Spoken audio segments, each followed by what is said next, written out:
Today, August 12th, is celebrated the world over as International Youth Day.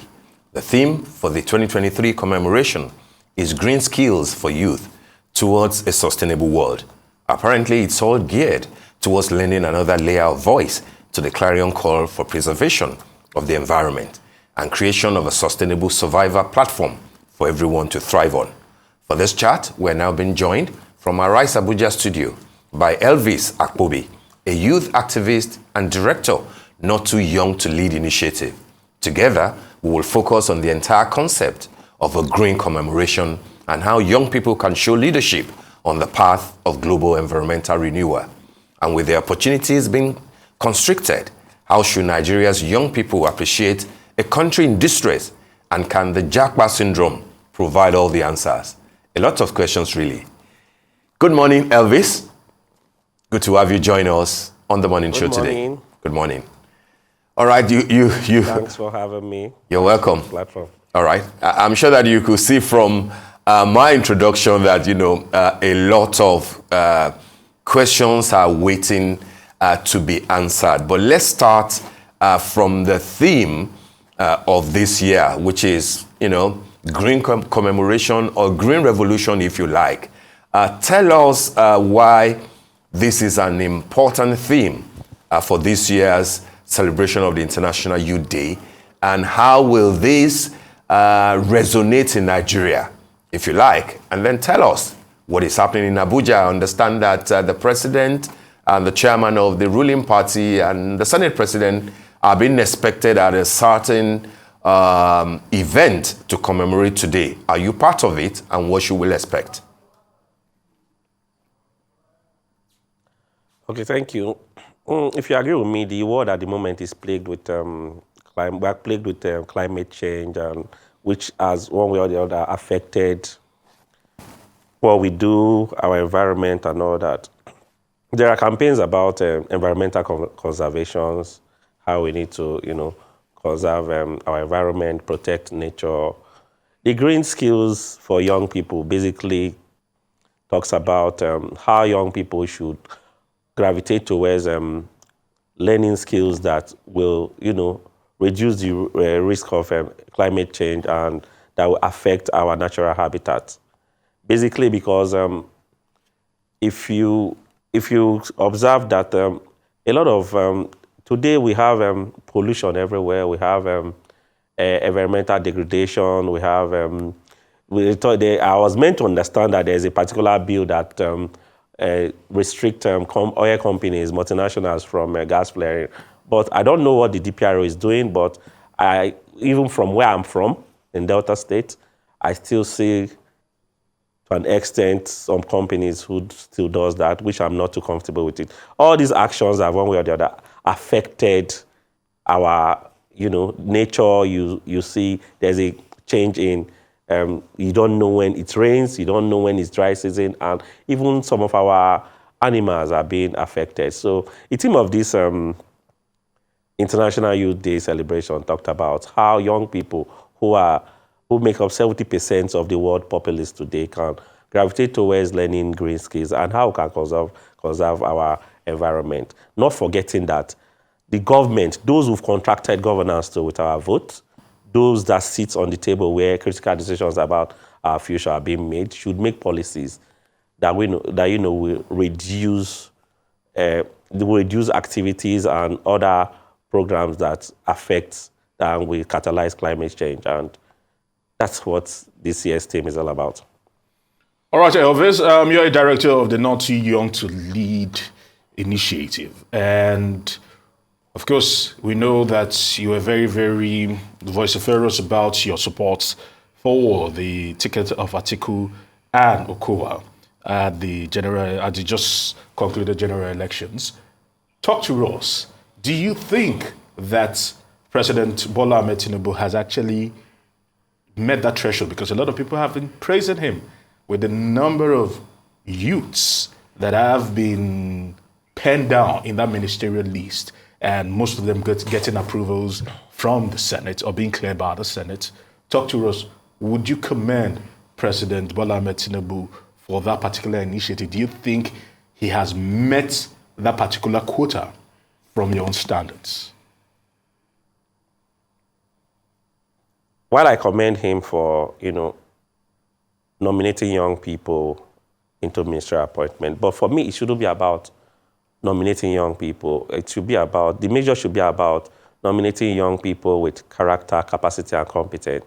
And I'm looking forward to those young persons that are being nominated, because it's not about, fine, the quest today, the hunger today, the test today is to make sure Nigeria works. Is to make sure I don't need to escape Nigeria to become better. It's to make sure we put people who will place Nigeria first, who will make policies that will bet a better Nigeria. Because each time, I don't mean to digress, but each time I'm a Roman Catholic and I go to church, and sometimes you go to some churches, they say, prayer for Nigeria in distress. Fine, we're in distress. We've been praying for Nigeria since I was a toddler, and it's not working. And the God I know does not take time to answer prayers. So for me, I believe it's not, aside God answering our prayers, we Nigerians, both leaders and followers, will have a role to play.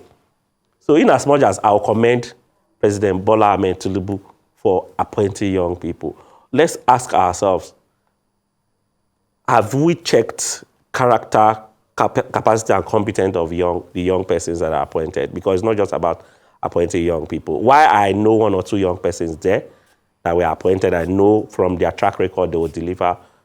I still pray, and like Oliver Twist, we ask for more. Because our problems we are faced with today, we're talking about green energy today. The problem we are faced with today, they are not just problems, they are digital problems. And to solve these digital problems, you don't need people with analog mindset. You need people with digital mindset to solve this problem. So I pray, even as we expect more, even as we pray for a better Nigeria, both the leaders, the followers, will do our best to, get it right.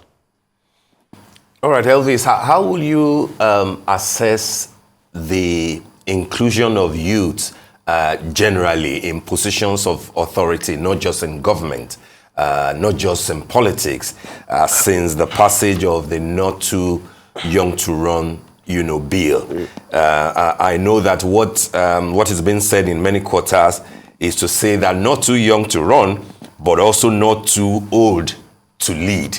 Will that, an assessment of how that bill has impacted the landscape as far as youth involvement is concerned, and then what informed your own organization's choice of identity and not too young to lead?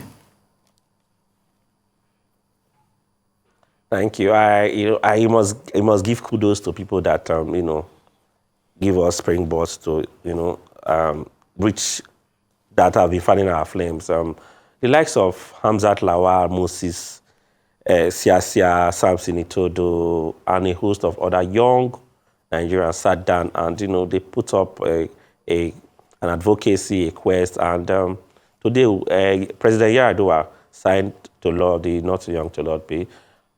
And today we are still advocating, which bettered the Not Too Young to Lead initiative, which talked about inspiring and empowering young Africans, because we are domiciled in 4 African countries already, to make better choices, to work towards being a 360-degree leader, because you don't have to be a politician to be a leader. In your little space, in your little electrical shop, you being an employer of labor, you are leading people, and how you lead those people will determine how you are going to lead if you are privileged to be in a political space.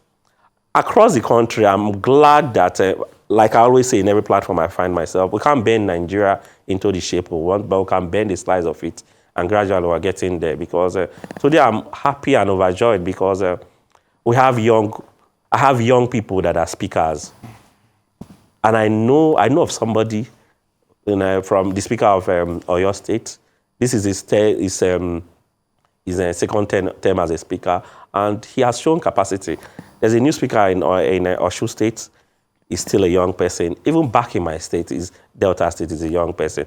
And I must give kudos to Senator Dr. Ifeanyi Okowa's administration, because it became a springboard for other states in the last administration, because for the first time, we had a 22-year-old appointee, and his government was overwhelmed with young people. And I'm confident, and I believe that the present governor of Delta State, Right Honorable Sheriff Oborowori, who has even upscaled that because we now have young commissioner nominees in their early 30s and their mid-30s, and I'm looking forward to those people putting, Delta State, putting Nigeria in a very, very enviable world map, while we clamor for more young persons with character, capacity, and competence to be on the table. Because, like I've had conversations with one or two of them who were appointed, I told them that your actions and inactions will determine if more young people will come into the system or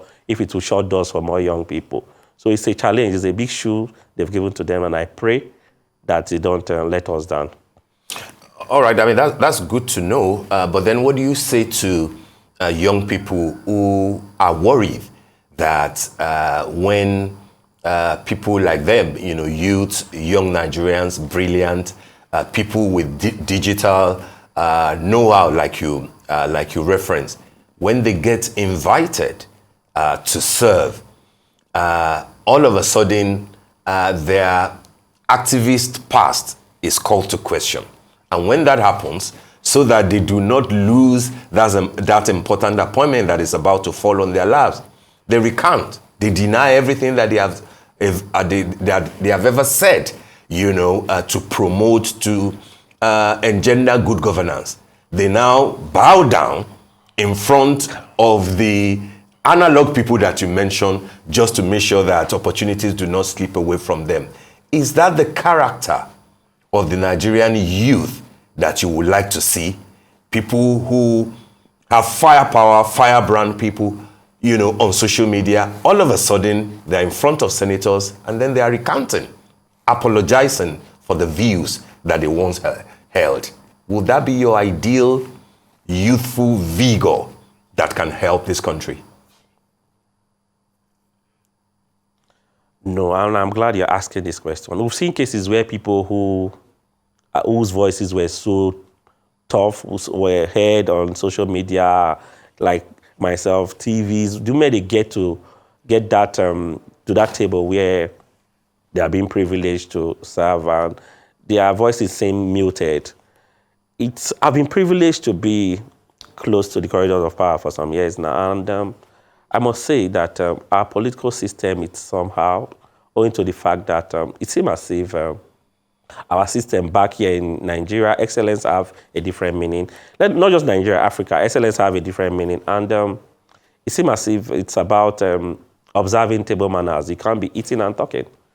And then when there's lack, it takes a lot. When there's lack and lack of equal opportunities, it takes the will of God, and it takes someone with integrity to want to look at the eyes of his or our benefactors and say, this thing will not work. For me, this is against the quest for the Nigeria people. And if you agree with me too, our system is overwhelmed with sustained mediocrity and hypocrisy, where people tend to people tend to gravitate towards what those that pays the piper, what he wants to hear, not what, if you sit down today and maybe a leader asks, don't you think this thing should be like this?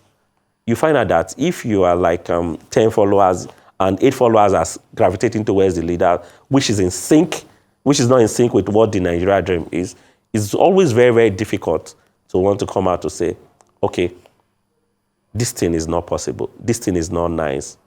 Owing to the fact that it seems as if you're losing your space, you're losing your voice, you're losing your job. But I still believe that we have young Nigerians who will sit on that table and say, diplomatically, they will say, sir, for me, this is how it ought to go. His Excellency, for me, this is how we should do it, despite it's a very difficult space. For me, the political space is full of milky waters. It's like swimming against the tide, but still we'll get there. All right, soon we get there. Elvis, talk to me about this whole japa syndrome. And let me get your perspective, because youths in Nigeria, so many of them that want to check out would always say that Nigeria is not a land of equal opportunities. And more importantly, they see a brighter future for their children and for the future outside Nigeria. And hence, it's a no-brainer to do everything humanly possible to leave Nigeria. Is that the solution? And do you think government, now I do not just mean this administration, but government in general, if you talk about government in terms of a continuum now, do you think government has failed the people? Yes, let me start with government has failed the people because for me, there's nothing more powerful than an empowered, inspired young person. Just like there's nothing more dangerous than a helpless and hopeless young person. It's a ticking time bomb because he sees no value in himself. Over time, we've seen gross incompetence by leaders. There's very little to be inspired by in our country. The former guest, I overheard you people discussing a very ugly incident where someone we've contracted governance to with our vote. Because as far as I'm concerned, the likes of the Senate President today and other senators, they are eating from our resource, our collective resource. And you come out on air and say, at this time when there's so much lack, there's so much, people are going through a lot in the country, you come out and you tell people that, you tell your colleagues that a particular amount has been sent to your accounts to enjoy your holidays. Meaning, we contracted governance for the senators and other persons to enjoy their holidays and not for the welfare of the citizens. It's quite. When I watched that video, I was ashamed of myself. But all the same, we'll keep pushing because for me, I have no other passport. I have the Nigeria passport. Despite the character of people who've contracted governance to make things feel like the Nigeria passport, we shouldn't be proud of it. But I'm proud of it. For young people that are exiting Nigeria because they feel there's lack of opportunities, I can't stop them. But let's ask ourselves, should everybody exit this country? Who is going to make Nigeria better? I have some of my friends that are telling me that, are you sure this is your advocacy? Is it you that want to make Nigeria better? For me, I want to leave this country better than I met it. God had a privilege of pushing me to other Western countries, but He brought me to Nigeria. I mean, He brought me here for a reason. And those Western countries we run to today, people made those countries better. As policies, let's ask ourselves. Let me take you back. What's the mindset of the average Nigerian youth today? Because that youth will be supposed to become a leader tomorrow. And to the leaders, when you teach somebody one thing over and over again, they become that thing. What are the leaders, the likes of the Senate President? What are they teaching us today? Because we'll get there. For those that want to be upright, they'll be upright. But once it becomes a culture of celebrating gross incompetency, a culture of celebrating things we should be ashamed of, then you want to extinguish this country. We pray Nigeria gets better, but it seems as if things are getting worse by the day. We see uninspiring messages and all that. But still, in the spell of this country, we have some young people like the likes of Hamza Lawal and other young change makers who are putting Nigeria on a positive lane. So for me, I don't encourage it, but still I stick because I'm not the one wearing the shoes. Government at all levels should, sit down and make policies about how they will make Nigeria a habitable place, how they will make policies for, employment and all that, and not always making mockery of the underprivileged people, let the poor breathe, or how we send prayers to male boss. It's so disheartening listening to that and watching that video. I'm not even sure the children of the Senate President will be proud of that statement coming from him.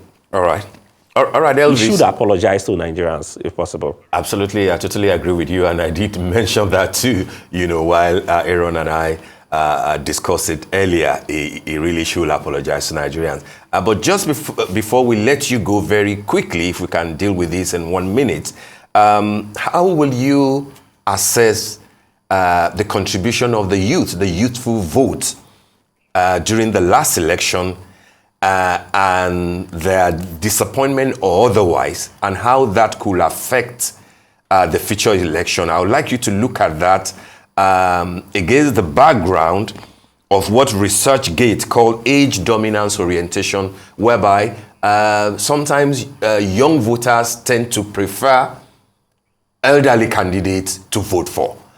Do you think that with what has happened during the general election in 2023, it can be an indication for what to expect in 2027, for example? Yeah, like I said in my previous conversation, I was like, we can't bend Nigeria into the shape we want immediately, but we can bend the slice of it. The last election, I'm so proud of my peers. I'm so proud of young Nigerians. They came out en masse and they resisted the intimidations and all that. And they voted for who they wanted to vote for. Every aspirant knew that there's a category of generation they needed to negotiate with. And you saw aspirants going to churches acting like ushers. You saw aspirants always coming out, interacting with young people. Fine, it could be pretense, but we, the young persons, we already know that where the loopholes came from this previous election. And our advocacy between now and 2027 is we'll continue engaging and encouraging young people. Sit back. If we could do it in 2023, we didn't get it right, we'll get it right in 2027. So anybody at the moment that is elected that thinks is business as usual, that thinks it's about sending prayers to mailbox, we'll sit back. And in 2027, even the umpire, the INEC, they know that there's a generation they need to negotiate with, because you can't continue doing same thing and expecting same results.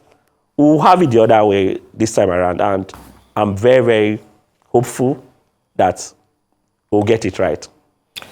All right. Then back to people that I prefer the older generation. In just 20 seconds, Elvis. Yeah, just in 20 seconds, please. I'm not against it, but the quest is to make Nigeria is great. We are blessed with young people. I'm not against it. The quest is to make Nigeria better. So whatever you're doing, if you know it will make Nigeria better, if you know it will put Nigeria on the world map, keep the fire burning.